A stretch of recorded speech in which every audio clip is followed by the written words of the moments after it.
Good evening and welcome to episode 6 of Talking Trash. I'm James Langfield. I'm Bohan. I'm Claire Abraham. And good evening. And tonight we are talking top 5 ladder matches. So these are the matches in which ladders are used as weapons with ultimately the goal of climbing that ladder and pulling something down, be it a briefcase, a contract, number one contendership, whatever it may be. But yeah, we're going to talk about our top 5 ladder matches. So to kick things off, we will go to Bohan. What is your number 5 ladder match of all time? My number five's a fairly recent pick. It's Rollins Ambrose at Money in the Bank. I remember it being just an absolutely solid match. It was part of that series of matches they had where they had the lumberjack match as well that went awry, and like it was after the kind of Shield breakup angle. I just felt like it was. I'd be amiss if I didn't put it on my list because I actually genuinely enjoyed the sort of dynamic between the two of them. The sort of opposing styles worked quite well. It was a really good match. Not a lot to really say about it other than it was a great ladder match with some nice spots, really. I just really enjoyed it, so it made my number five. Fair enough. Fair enough. Claire, who's your number 5 for the ladder matches? My number 5 was the Mania 32 match with Zack Ryder, Owens, Dolph Ziggler, Sin Cara, The Miz, and Stardust. Don't get me wrong, it wasn't like the best. The reason it's made my number 5 is the feels. When I think of like a ladder match, this springs to my mind because of Cody. He was Stardust at that point, and Dusty hadn't long passed away, and he came out with the spots in his outfit, and he got the polka dot ladder, and that just hit me right in the feels. So I always remember that when I think of like ladder matches. I just think of that polka dot ladder. It was a pretty solid match as well. Don't think Zack Ryder should have won. Wasn't really on board with that one. And then they kind of took it off on the next night. It just seemed so pointless, but it made my list simply for the fuels. Fair enough. I get your point. So a good match. I enjoyed it. I'm a Zack Ryder fan, so I did like the fact that he got the WrestleMania moment. My number 5 was the very first Money in the Bank ladder match at WrestleMania 21. It was the first match of its kind in terms of the Money in the Bank match. There was a lot of hard hitting, fast flying moves, some amazing spots, and it was kind of a launching pad for excuse the pun, for showing off how good Shelton Benjamin could be in multi-man ladder matches. He went on to have some amazing spots and amazing ladder matches going forward there. But that first ever Money in the Bank one was one of the best matches in terms of Shelton Benjamin's ability. And like I say, it was innovative. It had never been done before, and it just set the bar for future Money in the Bank matches. It would appear he's coming back now as well after all the sort of injury brouhaha and whatnot, like with them like sort of hyping his return and then it not happening. Apparently he's finally going to come back. I'm pretty excited about that, to be honest, because I'm a big Shelton Benjamin fan. Really, really enjoyed him in New Japan. Feel like he was horribly underrated and honestly just didn't get over for no real reason other than he was saddled with a shitty gimmick. You know? No, I agree with you. He could have done a lot more with him. But his ability is one of the main reasons that match got done for my number 5 there. Moving on, Claire, who's your number 4? Number 4 was Mania 31, Daniel Bryan taking the IC belt. Just a really good ladder match. Obviously now, like everyone loves to see Daniel Bryan win, or at least that's what I think. I loved to see him win. Obviously, like now looking back, a little bit bittersweet because obviously went out with his injury and has had to retire since not long after winning that match. But just really solid match. Enjoyed it. Good spots. There was a really nice one that I can't remember now. My brain. Daniel Bryan. Mania 31. It was just full of good spots. Too many probably to mention, and just Daniel Bryan winning that belt. I think everybody wanted to see it at that point. No, definitely agree. I agree with you. Daniel Bryan, one of the all-time greats, whose career has sadly been cut short due to injuries that he sustained throughout his career. So, it is a shame that he had to go out when he did. But who knows what he could have done if he wasn't as injured as badly as he was and wasn't getting the seizures he was complaining about. But you know, all wrestlers have to finish one time, but it was just a nice way for him to take that belt and then unfortunately have to give it up. But yeah, it was a good match. Bohan, what's your number 4? Now, just before I quickly jump on my number 4 was originally something totally different that I took out, and I feel like I have to mention it anyway as an honourable mention sort of thing. So my number 4 was originally Ladder War 6 from Ring of Honor, which was the Bucks, Motor City Machine Guns, and the Addiction. Now, you hear those 3 teams and you think, Spotfest, that's exactly what the fuck it was, but in the best sense imaginable. But the reason it got bumped off my list was because I had a quick look earlier today at the network's like ladder collection thing, because we were trying to make choices here, and there was a couple of spaces I had left to fill. And I ended up bumping it off in favour of Foley versus The Rock. And it was on a Raw, and I saw 2 minutes of this match, and instantly it all came flooding back to me. Ended with Big Show before he was Big Show, when they were still calling him Paul Wright, coming out and tipping the ladder, getting rid of Mankind. Mankind has like this lovely fucking proper theatrical low blow shot through some ladder rungs onto Rock. Austin comes out and interrupts that match. Like, that match was Russo booking at its finest, straight enough, because it was overbooked as shit, but I remember it being really enjoyable. I just remember really enjoying that match and being really heartbroken as a kid, seeing The Rock take that belt. It was a solid match. It gave you someone to root for. It told a great story, and the interruptions, despite being Russo booking the way Russo books, really added to it rather than detracted from it. So, yeah, it made my number 4 spot. Fair enough. I honestly don't think I've ever seen that match, so I might have to hit the network and check that one out for myself. But I mean, it sounds like a good match, so I'm gonna have to have a look at that one. My number 4 was WrestleMania 24. Again, a Money in the Bank ladder match. The first of CM Punk's back-to-back wins, Money in the Bank matches I've seen in a while, and it helps really push CM Punk's career to that next level. Got him where he needed to be, got the fans behind him, and then when he kind of carried on with the Straight Edge Society and the heel runs that he's had there, and you know, he had a stellar career, and then unfortunately, you know, he had to take time off, and then his mouth got the better of him, and it would seem that they didn't like it and got rid of him, and now we're still stuck getting CM Punk chants years after he's quit. But before that happened, he was in one of the best Money in the Bank ladder matches, and you know, like I said, it helped push his career further. So that's why it made my number 4. Yeah, I'm not. I sometimes wonder if those chants are ever going to die out, because they just seem to have went on for such a long time, and I don't think they're going to at this point. And do you know what? I don't know. There's been, you know, animosity between wrestlers in the WWE before, and you've thought they'll never go back, and then they turn up. I don't know if he'll ever go back. I don't know that we'll see it. I don't know if Kurt Angle asking him to come back's enough at this stage. It might be. If he does, those chants will go away. I reckon what it will take for CM Punk chants to completely fuck off is to give him one last extended run, put the whole sort of animosity. Because the reason they chant CM Punk at this stage is to remind the company that they're being shitty people. Like, when you hear fans chanting CM Punk, it's like when you get in an argument with someone you know really closely and they bring up some stupid shit you did 10 years ago. That's what it is. It's them going, you chucked away one of the biggest talents that you ever fucking had with your behaviour.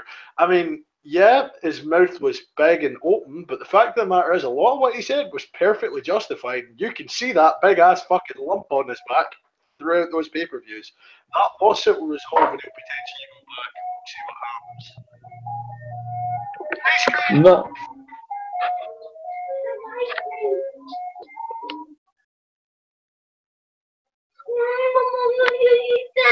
No, I agree with you. I mean, it is a good time, but I mean, I see you going, but I don't think he's coming back anytime soon until WWE decide to, you know, put some feelers out there about him. I don't think we're going to ever see CM Punk back in the ring. But moving on from that, we're at our number. It's been my spirit animal as we talk about the fact that CM Punk's left, by the way. Yes, child, those tears are appropriate. No, my daughter wants an ice cream, and currently I do not have any cash on me, so I don't think I can provide her with said nutritious ice cream because the van's outside. But I don't think I've got anything on me. So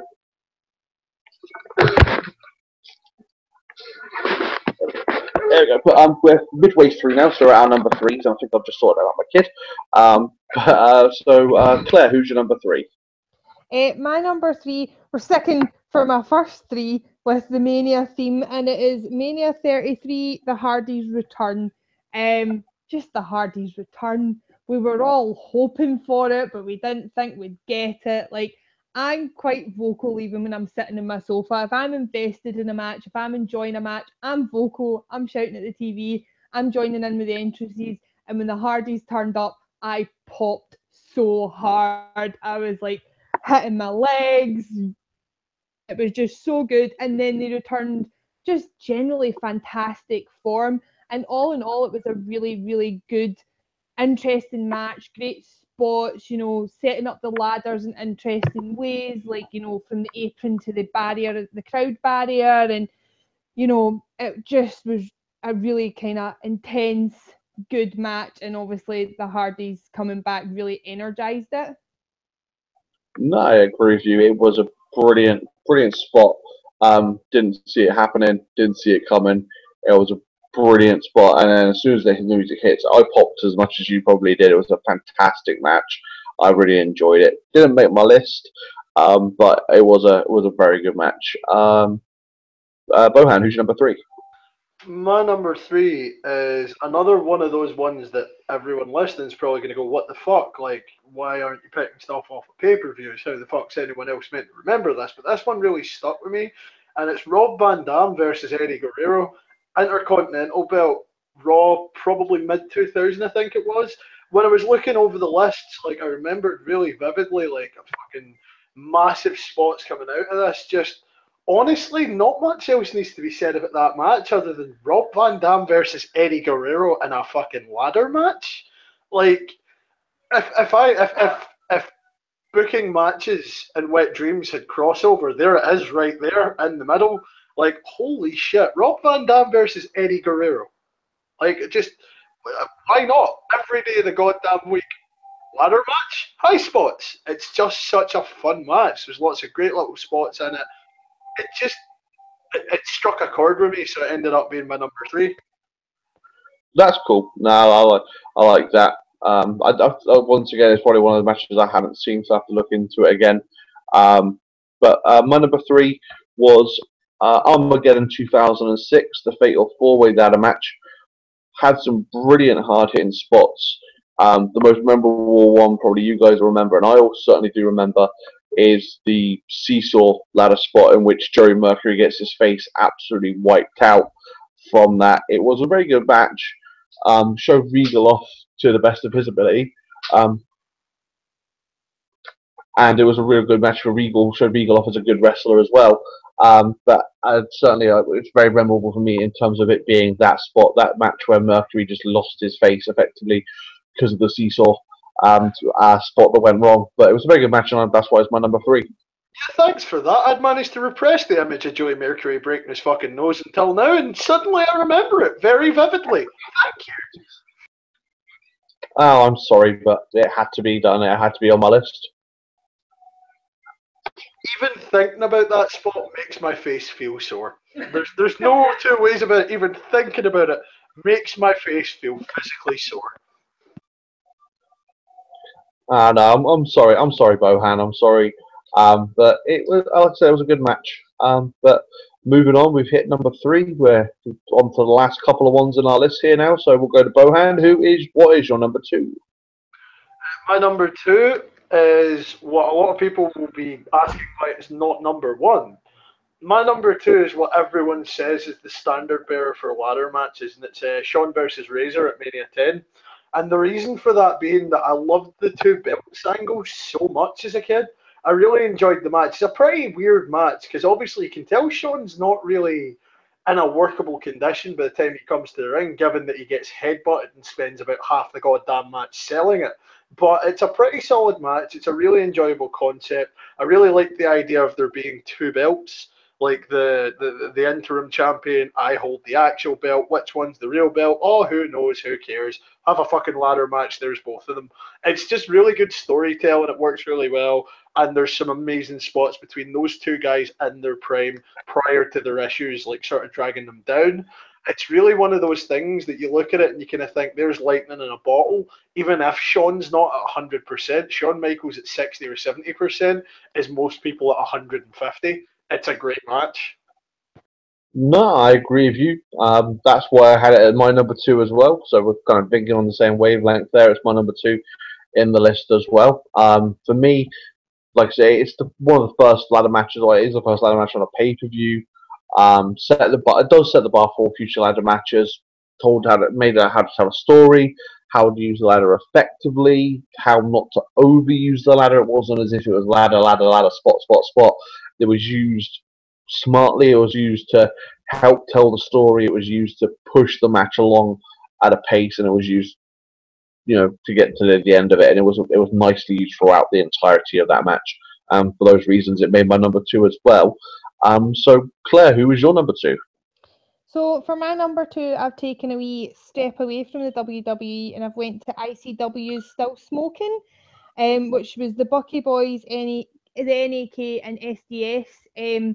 Just such a good ladder match, and one of the best spots in this match didn't even involve a ladder.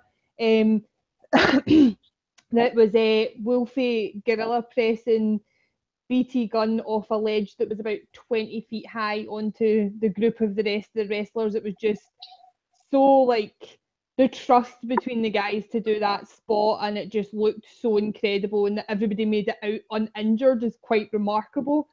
And the match in general, like I've already spoke about my love of Tommy End, and for anyone who doesn't know, SDS was Tommy End and Dante.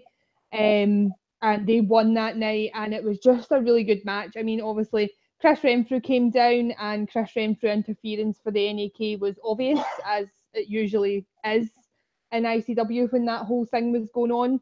But it was just a good, solid, quite, physical, hard ladder match. And I just really enjoyed it, and it stuck with me, so it's my number two. Well, fair enough. Just out of interest, is the ICW On Demand still a thing? It is, and we still pay for it, but we haven't watched it in a while. We had there's a bit of trouble with streaming it on certain devices. It can be a bit bitty, so we still pay for it, but we've not actually been keeping up to date. I bought a Roku specifically for that and Progress on Demand. It's not been used a great deal since I got it, but like I would recommend to anyone who is going to subscribe to one of those pivot share based services, get a Roku, get something similar, or get a decent laptop that can be hooked up to HDMI. Because while it works on the Xbox One, I've heard a lot of reports about it being very spotty. It doesn't work at all on the PS4. So I mean, if you're going to subscribe to them, pay another 20, 30 quid and get yourself a used Roku. You're going to be glad you did. Oh, fair enough then. I'll have to look into that myself.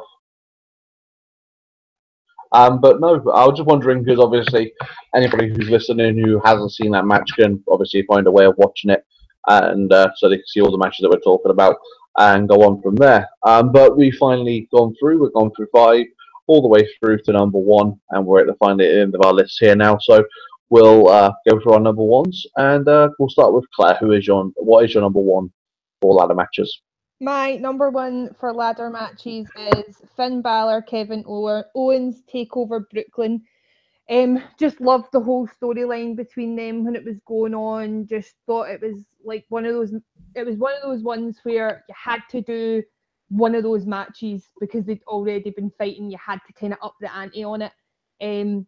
Really enjoyed it. Thought it was like a really solid match between the two of them. It was one of those matches where the ladder was used well and it wasn't overused. They still had like the kind of own fighting out with just the ladder spots.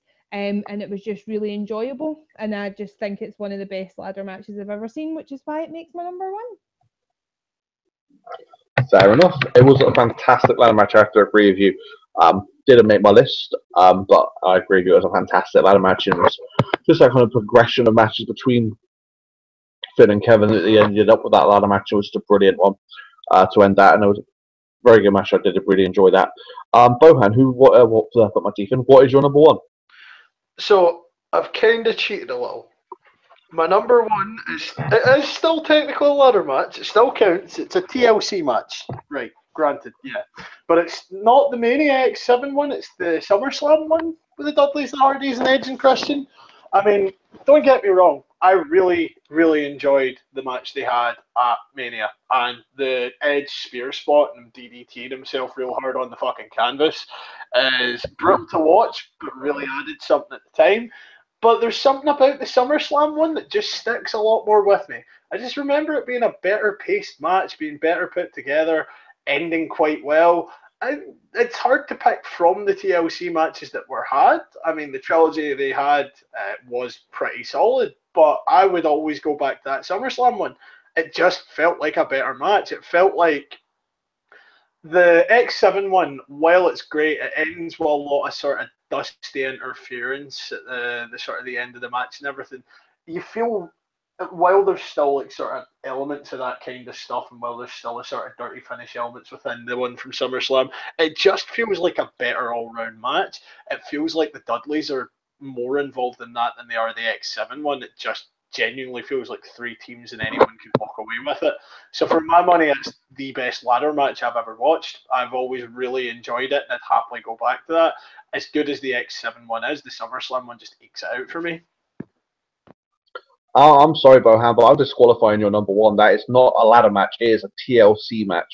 We specifically said the top 5 ladder matches, not top 5 TLC. You had two fucking Money in the Banks in. If Money in the Banks count, then fucking TLC counts. TLC is a Money in the Bank. Money in the Bank is a ladder match. Is it not a ladder match? There is only a ladder involved. I have to go with James here, and Money in the Bank is a ladder match. It might be a gimmick of a ladder match. You're not going for a belt, you're going for a briefcase, but it is still purely a ladder match.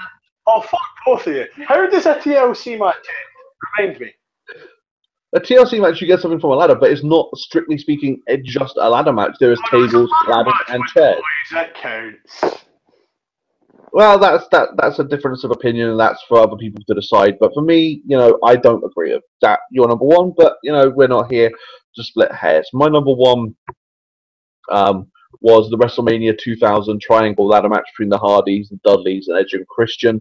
Told an amazing story. Really did. They worked that match brilliantly. For my mind, one of the best ladder matches in WWE history. Those three guys had fantastic matches whenever they were in the ring together, separately against each other. They just told fantastic stories, and that match they had at WrestleMania 2000 was just sublime. And for that reason, it went to my number one. Do you know, I'll be honest with you, I had a feeling that the whole picking a TLC match thing was going to come up, and that was originally my pick to prevent it happening. But I decided, sod it, I'm going to go with the TLC match because I preferred it. But it was a great fucking match. It's the start of that like sort of really innovative sort of feud that they had when they would have like sort of the triple threat tables match. They would have the TLC matches.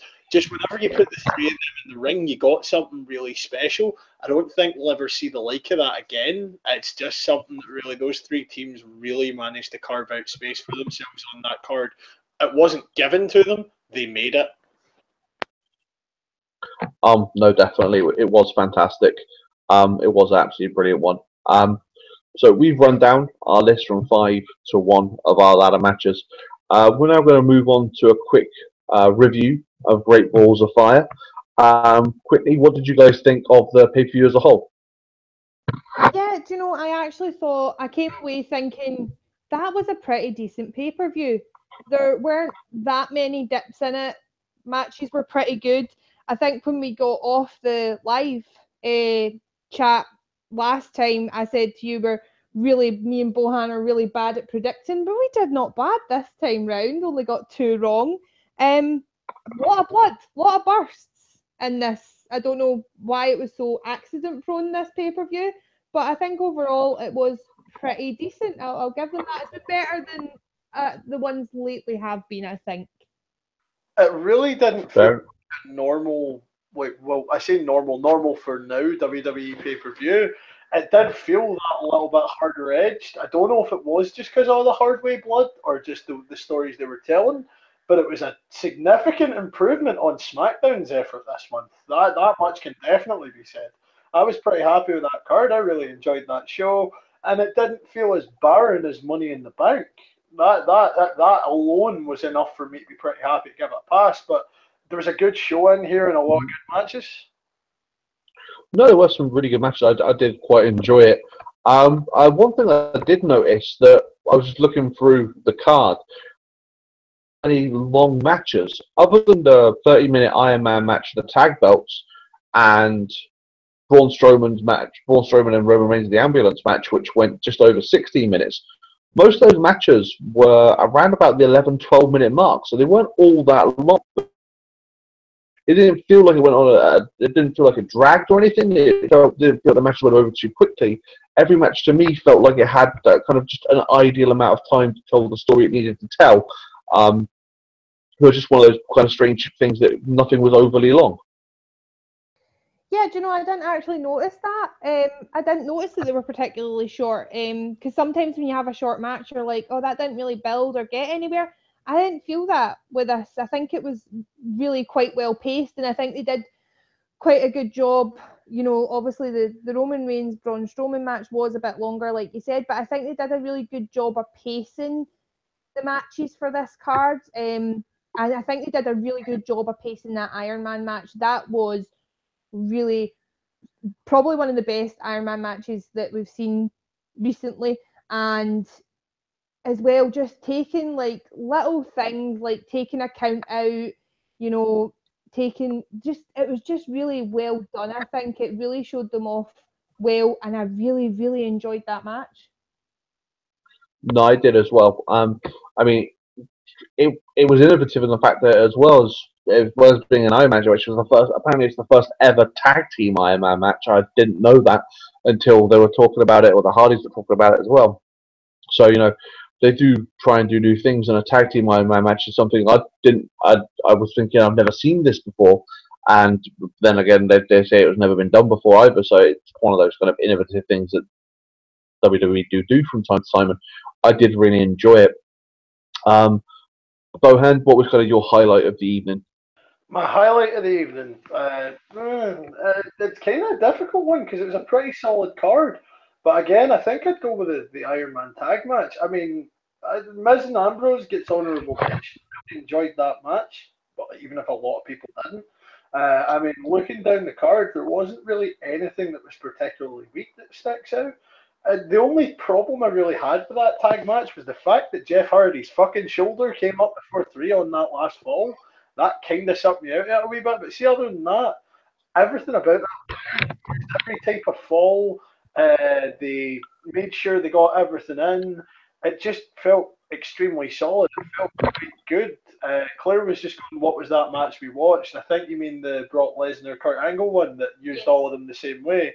Same kind of deal. Like that was what I really enjoyed about it. Actually, is watching it. We were watching it, and I was like, I'd like to see this really get used in an effective way and see them do all of the types of falls that you can really pull off in 30 minutes. And they did, and they made a great go at it. They told a great story, had a great finish, but at the same time, there was those small errors, and it is hard to hold suspension of disbelief when someone kicks out at 2 and they just play like it didn't happen.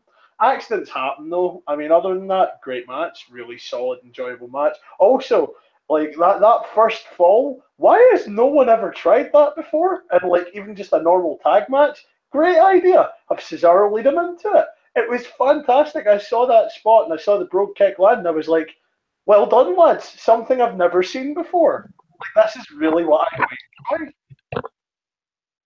No, I did agree with it. I mean, like I say, it was a solid pay-per-view throughout. I mean, I don't think we're going to need to go through every single match like we've done before in reviews, because at the end it just gets kind of overly done, and it's just nice to talk about what we felt about it. For me, one of the lowlights was you had the whole Roman smashing Braun with the ambulance, which was a fantastic spot. I didn't see it coming. Didn't expect Roman to do something like that. And it was nice to see kind of hints of potentially a more despicable heel character in that he snapped, couldn't get the job done in the initial match, and so had to take him out any way that he could. and I did like that. But for me, what kind of I didn't like was the fact that they had a match between going back, seeing what the ambulance were doing, the fire brigade were doing, then you bring Heath Slater out for a match. Finish. That's one of the things that just took me out of that. We're going to have a match because we need to fill this space. Why not show us the match? Yeah, I just have to say, I called the Roman Reigns spearing himself into the ambulance spot, and I'm so happy it happened. But yeah, no, I totally understand, and I feel like it shows such a disrespect for the two guys you chucked in the ring, and like you had to go out with the WWE. Really, I think we found out through like a What Culture video who actually won that match, because you didn't find out on the pay-per-view, and it just shows them such a lack of respect as the talent. And it was, I didn't enjoy that. I totally agree with you. I didn't like that. I understand it from a planning perspective. I feel like what they did wrong was they didn't really sort of show the fans at home. I mean, what you have to remember is for those fans in the crowd, they don't want to sit and watch that screen for 10 minutes while everything gets set up and all of that shit goes on. So they chuck something in the middle of the ring so the fans aren't like, well, I could just be sitting at home. But I don't even see why you couldn't just have it in a smaller box in the top of the screen or something like that until it got important.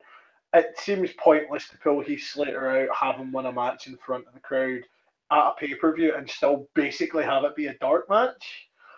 I understand why they had a match at that stage, but at least make sure the fans at home are getting to fucking see it. That's all I'm looking for. I don't care if you split screen it if you've got the Roman Reigns thing going up in the corner, because about 4 minutes of that Roman Reigns sort of Braun Strowman thing really was kind of fucking nothing happening. Like, well, they got the emergency crew out and shit like that. And I get that it's to keep the realism aspect of it, but there's no reason why you can't have that until it's actually fucking important. It seems pointless to show me like 30 seconds of a match and then go, yeah, well, that's happening somewhere else. Now back to what we think's important. Like, it just seems redundant. No, I agree with you. Um, I mean, we'll do the main event.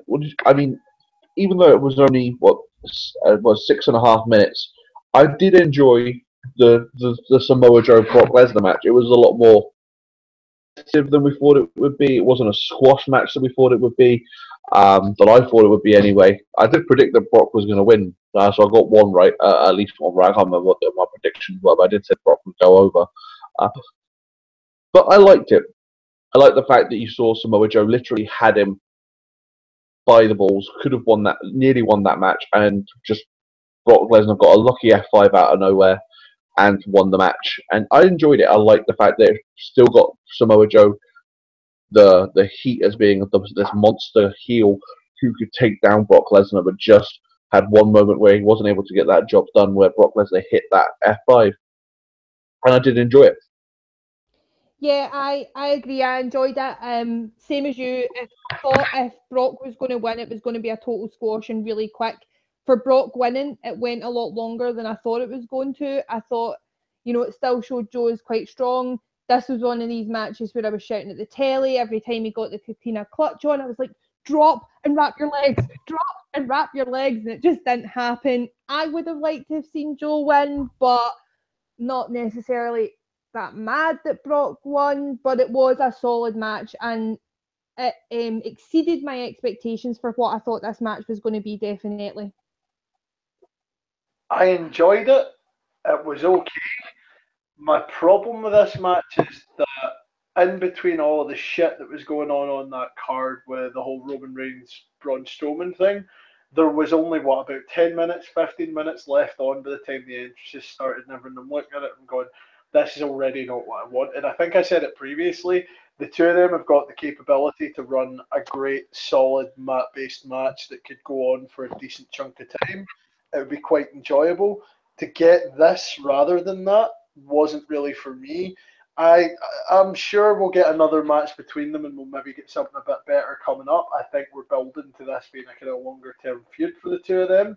But at the same time, Yeah, Samoa Joe looked good in that match, but he still got dropped by one F5. So I mean, you only look so strong when it takes a single finisher to drop you like that in the era where we've come to know that it takes 2 or 3 to settle most big matches. It's a nice shock sometimes when it's one and done, but at the same time, I just kind of felt like it was the embodiment of the first Brock Manman, if you will. The first Brock Manman is thou shalt not put Brock Lesnar in a match longer than 10 minutes lest he fuck off back to UFC. And it's kind of one of those things that I feel like if you give the two of them the time and if you can get the two of them to work it out, you've got a great match in there. This was all right, but it wasn't it. It wasn't what these guys are capable of, and I think that's why I was so disappointed with it. You know? Fair enough. I don't know if you guys have seen the Raw results, but it looks a little bit different to, you're saying that it's going to be a longer feud between Joe and Brock. I think it's going to be a little bit different for SummerSlam. I don't know. I don't want to spoil anything if you haven't already seen the Raw results or seen Raw yet. We watched Raw, but it was a non-finish. They didn't really announce an actual finish on it, so I don't know if it's been no contested or not. They seem to have a habit of doing that where they want to build suspense. Just DQing someone for interference, no contest tends to be the sort of the go-to in that scenario. So I mean, we'll see what happens. I reckon, and it's probably from history, I reckon you're probably going to end up with a Samoa Joe, Roman Reigns, Braun Strowman, Brock Lesnar fatal four-way match at SummerSlam. That wouldn't be terrible so long as Roman spends most of it doing what he's good at on the outside napping. I'll take that. I'll take that if he shuts the fuck up, stays the fuck out, and isn't involved in the fucking finish. I could see that being a pretty decent match. Again, if what Bohan said happens. No, I agree with you. It should be pretty good, and hopefully, I would like to see Braun with a belt. I'd like to see them go all in on Braun. I love Braun Strowman. Even though he's a heel, still love Braun Strowman. It does look as if he's kind of slowly transitioning into a face, just because the fans love him. Everyone seems to love it when he comes out. When his music hits, everyone gets behind him. I really like Braun Strowman. I'd like to see him get a belt. I think it might be too soon to give him the big belt at the very least. It's not that I don't want to see him with a belt. I still think he's a bit green to be holding the main title, but that's just me personally. No, I see your point there. I mean, we'll have to see what WWE decide come SummerSlam if they do think he's ready for it or not. But before SummerSlam, we do have a couple more pay-per-views. Most importantly, we've got Battleground, which goes ahead tonight. Main event of that will be Randy Orton versus Jinder Mahal in a Punjabi prison match. We're not going to preview every single match. We're just going to do our predictions for that. So, obviously, I've already mentioned it. We'll do our prediction for the main event, which is Randy Orton versus Jinder Mahal in a Punjabi prison match. For me, I can't see. This is only his second title defense. I can't see Jinder Mahal losing the belt right now, unless I think they're going to carry on with its push. For me, my prediction is Jinder Mahal's going to keep the belt. Braun might be green, but he'd still be a better champion than Jinder right now. That's just my opinion. I think you're right, James. I think they're going to keep it on Jinder. To be perfectly honest, I'd rather not. I don't know who I'd like to see the belt on, but it's not Jinder and it's not Randy. I'm not really fussed about either of them, but I think it's far too early in its run. I think they're kind of capitalising off of it, and I think they're going to run with it. But I'm not particularly excited about this match, to be honest. I think there's a transitional champion, and this is the end of it. I'm going to be blunt here. I think they decided they would try and sort of take steps in towards the Indian market. They've had the belt on him for a bit. There's no reason he can't chase the belt and be involved in the title picture. They've done the groundwork. The fans aren't accepting it. I think this is the end of that reign. But can we just take a second to appreciate the fact that this match is going to be the absolute shits? When has a Punjabi prison match ever been good? It hasn't. It's an awful fucking gimmick that doesn't work that well in practice. And God help the fucking writer who decided to bring this back, because that poor bastard's going to have to justify that decision long after this match is over, because it's not going to be good. it's not going to be well received. And the worst bit about it, realistically, not even from just a match point, from a pure logistics standpoint, that match is a terrible fucking match. Because when you've got a cage inside a cage, and that cage is made of bamboo, and the cage inside that cage is made of bamboo, and bamboo is a relatively thick substance, it's difficult for the fans to see jack shit in the arena, and it's even more difficult to shoot jack shit from outside it from the fucking perspective of the home fans. None of these have ever been that great. Even if you stick a guy in the middle cage, you still don't end up getting fucking fantastic shots. It's crap to watch from almost every perspective. It's one of those gimmick matches that people thought would be a good idea, but when you actually do it, turns out, nah, not really. Oh, fair enough. No, I agree with you in terms of the logistics and how it looks on the screen isn't brilliant. Going on from there, next match on my list. I'm not going to go through the card and try to work out what's where, but I've got the Usos versus the New Day for the SmackDown Tag Team Championships. I reckon the New Day are going to come out of this as new champions. Oh, I would really like that. I hope that. I don't know. I'm kind of torn in this one. I don't know whether they're ready to take it off the Usos and put it back on the New Day, but I'd just like to see them with belts again. I still like them just as much as I did, a couple of years ago, and I'd prefer the belts to be on them. I'm not a giant fan of the Usos at the moment. I'm not really. I mean, I think they're a bit better as heels, but I still don't rate them all that much. And I think the New Day make the most of belts when they have them. So I think I'll go with New Day as well in the hope that it happens. Well, then allow me to dissent entirely. I am going to pick the Usos, and the reason I'm going to pick the Usos is because SummerSlam's just around the corner. You've got big faces in the form of the New Day. You've had one match between these teams so far, and it ended with the Usos fucking off. This one will also end in shenanigans. We'll get a bigger step. We'll get the match at SummerSlam, and the New Day will take those belts at SummerSlam. So I'm going to go with the Usos because I just don't see it yet. It's not that I don't see it at all. Those belts are going back on the New Day. There's no two ways about it. There are certain things in life that are certain. Death, taxes, and the New Day is a title run. But the fact of the matter is, it's probably going to stick with the Usos for the time being. Fair enough. No, I see a point there. I'd like to disagree with you. I'd like to see the New Day take those. Next on my list I've got here is John Cena versus Rusev in a flag match. Oh, here's a surprise. John Cena's going to win. Well, I mean, lol, John Cena wins. Lol, John Cena wins in a flag match. I mean, it's just, if he doesn't win, I will be in utter shock. But I just feel like there's no way they're going to put Rusev over him in a flag match when this is his first match back in quite some time. I just think, Super Cena's going to come out as usual. I mean, again, lol, Cena wins seems the obvious answer here. It drags me back to the worst promo I've seen in years on SmackDown. I mean, when you're referencing 9/11 to try and stir up some USA chants, you've kind of gone into sort of parody territory at that stage. That promo was god-awful. God knows why he cut it. This whole sort of, I think one thing that the WWE really fundamentally needs to understand, if it wants to break into international markets like India and China, and even if it wants to break further into the UK, it needs to learn that the only people who give a shit about this fucking Stars and Stripes Forever bullshit are them. No one outside America gives a fuck about these feuds. And again, flag match. Yeah, something on a pole match. How the fuck did Russo get back in the booking room? Because it seems like it's fucking happened. It seems like he's booking SmackDown right now. But like, I don't understand why we're even fucking having this, other than for USA chants. You are pleasing probably about half, maybe less of your audience by doing this. The rest of us are just fucking bored. Why do you keep pushing this fucking patriotism angle?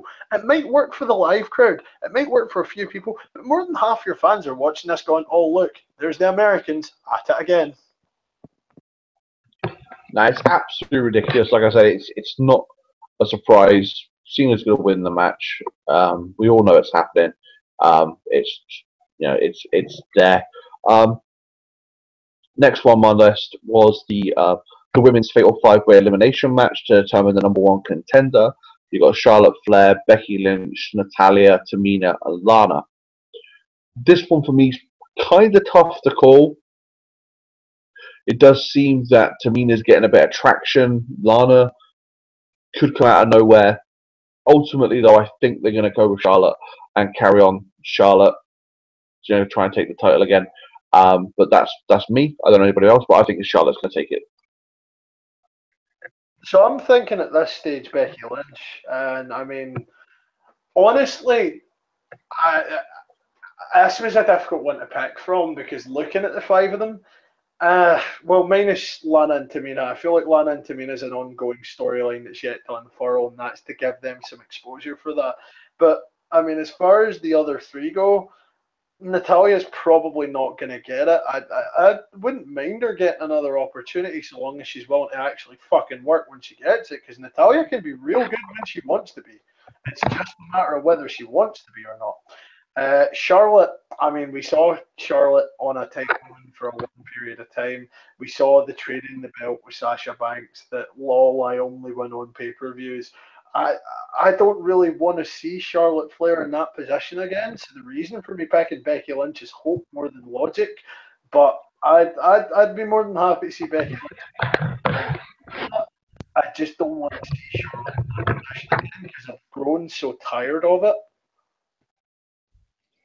Yeah, see, I'm kind of feeling the same as Bohan, to be honest. My first thought when you read those names out again was Becky Lynch, and I think it is more that I would like to see her get it. I don't really think they've set anything up. I think it's a really tough one. There's no one that's shining out as, oh, like, between those 2, it's really obvious it's between those 2 or anything like that. I think anyone could realistically get it because I don't feel like they've properly fully formed a decent storyline around it, honestly. I think they've just kind of chucked it together as SmackDown seems to be doing with the women's division at the moment. But I really like Becky. I think, I don't think they've treated her fantastically so far. And yeah, I would just like to see her do it. And also, why are we having like a number 1 contendership on the pay-per-view rather than actually seeing the belt get defended on the show? Like, it seems a bit, I mean, surely we should have the belt on the show. It's been missing from pay-per-views for a good few of them this year. But yeah, Becky Lynch for me. Let's put some posters up for the SmackDown Women's Belt and see if we can't get it found at this stage, because my God, Naomi's been buried so deep in that fucking card, the next cunt that pulls her out is going to get called King Arthur, to quote Triple H. Also, good God, that glowing belt. Like, when she was coming out with her glow stuff, I was like, oh, the belt just looks black when they do the black lights and stuff on her. But see, now that they've done the lights, not a fan. Not a fan. Really would like to see the lights off of that belt. It just looks so tacky. As John Cena's spinner belts, I don't get the need to gimmick, to put your own gimmick on a belt. It's, stick with tradition, stick with what you've been given. I mean, we were stuck with a spinner belt for God knows how fucking long, until The Rock changed it back to something different. But I do not like the spinner belt. I never liked the spinner belts. But it is what it is with the glow belt. We'll probably go back to the standard women's one when someone takes it off of her. But yeah, like I said, I don't like it either. But going on from that, next match on my list is Shinsuke Nakamura versus Baron Corbin. Bohan, what do you reckon? Nakamura, they're not ready to take the shine off him. As good as this feud's been, Baron Corbin's got that briefcase. It doesn't matter if Baron Corbin wins or not. That's kind of part of the point of putting that on someone to some extent. He doesn't need to look a credible threat to win the belt, just turning up with a briefcase and clocking someone in the back of the head. I really feel like this is a pretty obvious Nakamura here. I feel like the fans are just getting a moment of something in the middle of a card of shit, to be honest. That's probably what it is. I reckon this could well be the curtain jerker. I'm not sure. It might be in between some horrible fucking finish that they've planned out, but it's going to be Nakamura. I can't see it being Baron Corbin at all. No, I agree with you. I was going to say Corbin just because obviously they put the briefcase on him and they wouldn't want to weaken that. But your point is valid. So I think I'm gonna have to change my mind there based on what you're saying, and I agree with you. I think Nakamura is going to take that. They don't want to obviously. They need to keep him looking credible in terms of the fact that if they want to put a mid card belt on him just temporarily until they think he's ready for the big belt, or maybe they're going to push him for the big belt. Who knows? But I think they're going to keep him strong. Well, excuse the pun there for the King of Strong style. And he's going to go over Corbin and carry on looking for a belt somewhere. Yeah, Claire, what do you think? I agree with you guys. I think Nakamura. I don't see them putting him over Braun. They're kind of bringing him in as I feel like a big draw at this time. They're kind of making him a spectacle. I don't see them putting Baron over him. And I think that's also a little bit of me not wanting to see that. I like Baron Corbin. I just like Nakamura a lot more. So yeah, I'm with you guys. I think Nakamura's going to win that one. Fair enough. And the last match that I've got, barring the pre-show, is Sami Zayn versus Mike Kanellis, with his wife following him along. All in all, I can't see them losing their first pay-per-view match. There's going to be shenanigans. His wife's going to get involved again. But I can honestly not. So I can't see Mike losing his first pay-per-view match after coming to WWE. So I reckon it's going to be Mike Kanellis wins with help from his wife. I realise there's a good chance I'm going to be wrong here, regardless of which I pick, because I really feel like this is quite a 50-50 match, personally. I'm going to go with Sami Zayn. I think that Mike Kanellis got a win over him. He's got nothing to lose from losing the match to Zayn. I don't think this is a long-term feud. I think this is just a way of them introducing Mike Kanellis to the fray. I think Zayn will win. I think it will be a decently contested match. I think Mike Kanellis will go on to do some other mid-card stuff for a bit. I'd really like to see Mike Kanellis get a good run out of this, but I still think Sami Zayn's going to be the one that wins this match. I really accept on this one that this is sort of very shaky. I don't know who's really going to win this. I don't really feel like we have a clear-cut winner outright. I'm picking Sami Zayn because to me it makes the most booking sense. You can't really take the shine off a guy when he's only been in for a brief period of time. If he drops a match here or there at the start, it's not as bad as once you've had a good run. No, fair enough. I'll get your point. Claire, who do you reckon's taking this one? Yeah, see, I think Mike Kanellis is going to win this. I don't think they haven't really been treating Sammy very great at the moment. They have kind of been jobbing him out a bit, and I don't think him coming in as the new guy, they're going to let Mike Kanellis lose this one. I think they're going to want to kind of push him a little bit coming in. They've been giving him quite a lot of time, kind of just doing backstagey stuff and coming out with his misses and stuff like that. I don't see Sammy winning this one just with Mike Kanellis being a new guy coming in and the way they've been treating Sammy recently. No, I agree with you. Like I said, that's why I'm saying Mike there. On a side note, it's not announced as a match, but it does appear that we're going to finally get to the bottom of who's been trashing the Fashion Police. That's going to come to a conclusion at Battleground. The truth is going to be found. What do you guys think about that? I am more than happy with anything that means more fashion files. I've really enjoyed this rerun for Breezango. I like both guys. I've liked both guys for a long time. The silly sort of Zoolander gimmick really suits the pair of them down to the ground. I've really enjoyed. I'm a big fan of comedy gimmicks when they work well. Like when they don't, they're bad. But when they're done the right way, when you get people who genuinely can play a character and really enjoy it, which you can really see, it's hard not to enjoy. Like watching people enjoy themselves like that. I'm quite happy to see it. I'm quite happy with everything that's going on. I mean, on the same token, by the way, like as we were talking about the Sami Zayn, Mike Kanellis thing, I was just reminded of the backstage segments that have led to this, and like him turning around and going, "Power Love." Do you know who wrote that? Huey Lewis in the News. Huey Lewis, the News. Yeah, a lot of people forget the News. They're quite an underrated band, but I like the News just as much as I like Huey. Like I've really enjoyed those as well, by the same token. But yeah, like the Breezango thing, I feel like it's good to get them somewhere. It's good to end this and actually come to an end. I hope they're not done with these guys because I'm really enjoying them right now. I just everything down to the sort of the little fashion files segments ending with them both going dun dun, stuff like that. Like that gets me every time. I just really enjoy it. Claire?